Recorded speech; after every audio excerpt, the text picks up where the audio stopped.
Hello everyone, Assalamu alaikum. How are you all? I hope you are well. Welcome back to my channel in this new video. Today's video, how to crop image in Google Sheets. So let's started.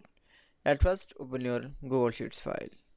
Firstly, in this video, I will show that crop image in Google Sheets. Now going to the insert menu option. Then click for the drawing option.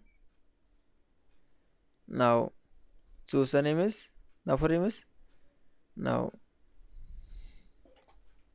search from the image.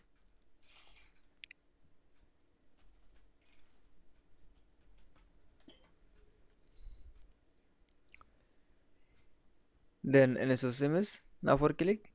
Then click for the insert option.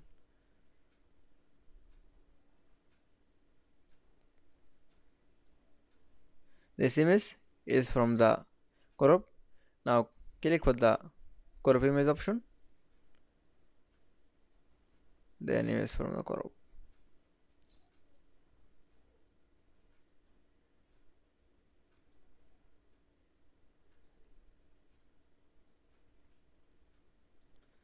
That's it. Now click for the save and close option. That's it. Then I show the crop image in Google Sheets is very easily. I hope to enjoy the video. Please like, comment, share and subscribe my channel. Thanks for watching my video.